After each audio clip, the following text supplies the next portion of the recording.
Good day, ladies and gentlemen. Welcome to a new chapter.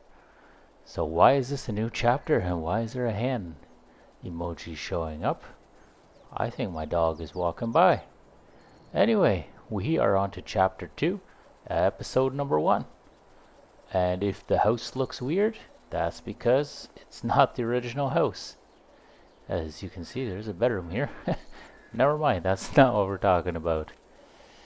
What we are actually talking about is we're now on Farm Simulator 22. Still same Fox Farm, but we got a new and upgraded house. Very nice. Very nice. It's kind of sad we can't walk in this one like we could in the other one. But you know what? It's an upgraded house. I'll take it. We have the dog house right here with the ball, and I can always add a little food here. There we go. Give the dog some kibbles.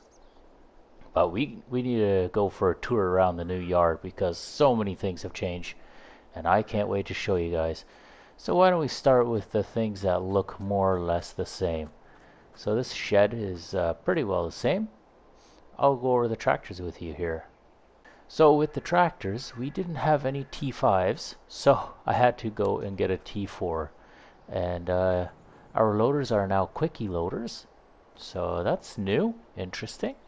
But this T4 came with a cab or a roll bar, and I really like the roll bar. It just adds something different, right? So that's what we're going to go with. And obviously we got the bale forks, we got the bucket, we got the pallet fork, and the weight should help to maneuver all that stuff around. Our T6 is back. We've bumped up the horsepower to 175. Very nice. And the new addition to the farm, you saw this in the potato harvest video, our New Holland 8770, which is at 190 horse, but we are able to crank it up to 240 horse should we need it. Another really nice touch is that we now have license plates with custom letters. So as you can see, I got my name up on the front. Thank you very much. I love that. We have a new combine with a 28-foot header. Very nice. Very cool. I think the capacity is just a bit bigger than the TF32 that we were using last, but maybe not quite as big as the Evo 585. There are no 585s in this game yet, so we'll have to wait and see. Maybe that mod will come out later. I'm sure you guys will remember we had a yellow grain cart. It was a nice tall one, not that much capacity, I think 12,000. That is what this thing is, if I'm not mistaken. So, and then, in honor of our old gold-colored Ford 1970s Ford truck, we've now got a yellow dump truck. So, the big reason for this one is because I can't get the gooseneck tipper in this game.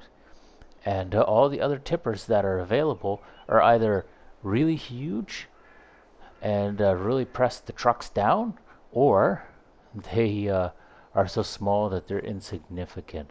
So the dump truck is the answer.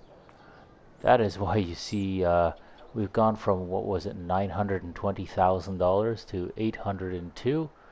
I've tried to keep my budget about the same as what it was before. But yeah, this is the new addition to the family here. So why don't we take you around and show you what else we got. This is the new repair shop. Pressure washer still looks the same as ever. And yeah, the repair shop's new. And also our fuel tank. We got a nice Meridian fuel tank. Looks like it's empty. And I will be hauling fuel in chapter 2 here. So we can fill it up in the back here, or we can haul fuel from the store. So that is up to us. The biggest change on the yard is these flat bottom bins. So you'll remember that right here in the middle of the yard I had all of my bins. I believe they were called the Brazil silos or something. And they had a dump platform and also a reload, like a drive-through reload. But these are a lot more realistic, very, very realistic in fact. I have worked for a farmer who owned many of these bins, And the Meridian tag is very nice. That's a Manitoba product as far as I know. And the way these work, there's an auger inside of this black pipe here that augers it out and then down to here. Very nice. And to fill them up, we have to go way up on the top, and we need to dump all of our grains on the top in the lid there. And I'm about to show you guys how that works. So it looks like we have 6 tanks in total, which is very nice. We should be able to separate our grains nicely, and that should help us. So to load up the grain tanks or grain bins, we have this yellow unit here. This arm here, this little short side arm, is called a swing arm.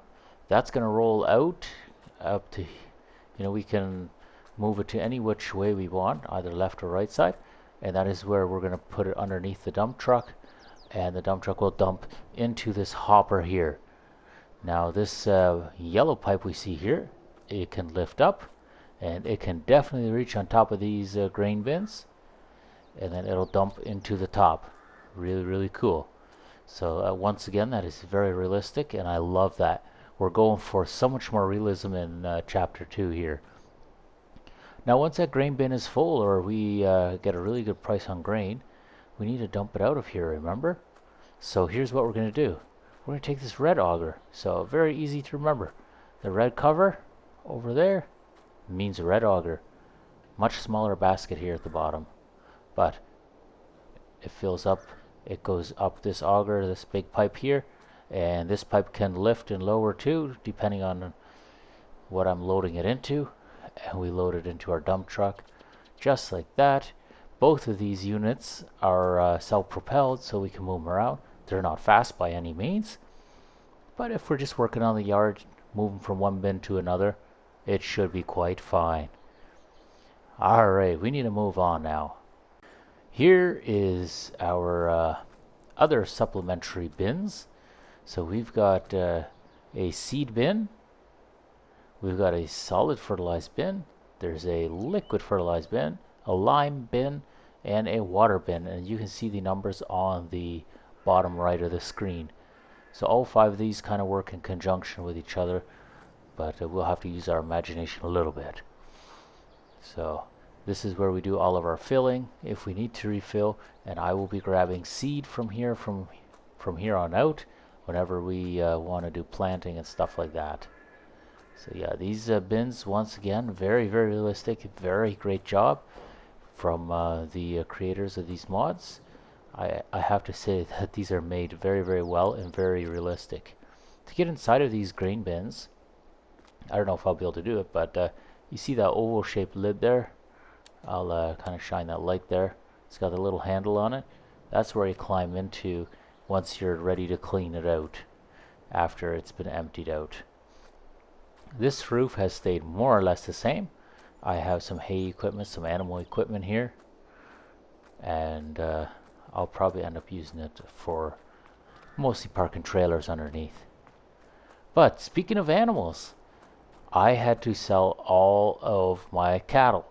So seeing as we're moving on to a new map, and you kind of can't take cattle from one game to another.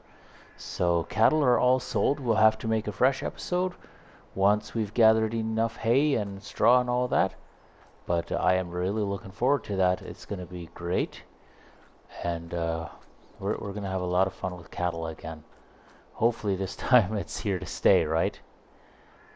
But we're going to move on quickly here to our last shed. And we have a nice big cultivator. I believe it's good for about 200 horse. So our big New Holland should pull that fine. I've added this planter. So this one's got a hitch on this side as well as a 3-point over here. Kind of like our yellow new Case planters, or were they Case International planter? Yeah, very similar to that. This is more for corn and stuff like that.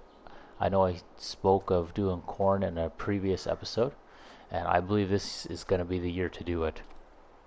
This is our normal planter for all of our smaller grains. The fertilized spreader hasn't changed at all. Neither has our mower. We're still using the disc bind. Very good. And there's a tedder. I don't believe I had this one previously.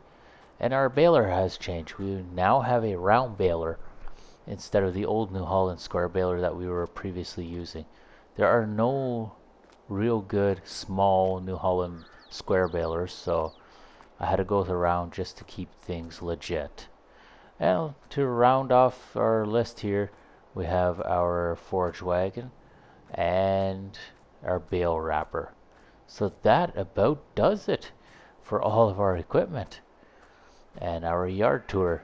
So hopefully you guys found that fascinating, and hopefully you guys are excited as I am to start working in the fields, because I sure am. And it's March 1st, and if you look, I got a bunch of stubble here from oats. So I am going to have to do a lot of cultivating, and I am looking forward to that. Throwing the new tractor, the big one, on the cultivator and seeing what we can do. I still have the exact same fields as before, but they just randomly added whatever they wanted to my fields. So there's some withered wheat because it didn't get harvested from last fall. I'll just be cultivating that entire field over. And while I'm thinking of it, I'm going to check, see what our other fields have. Field 26. It looks like, oh, it's kind of hard to tell. It doesn't look like soybeans, but it doesn't quite look like barley either. So I'm not sure what's there. And field 17, I believe, is withered as well. Let me just check that. Yes, it looks like most things on this map are withered. So there'll be lots of work for us. Lots and lots of helping out the neighbors. And there's new neighbors everywhere, so that's great too. But with all that said, I would like to thank you guys for watching the short little intro. I guess it's not as long as my normal videos. So hopefully you guys will stay tuned as we explore chapter 2 on this nice new map and new equipment. Stay safe. We'll catch you on the next video, guys. Thanks a lot.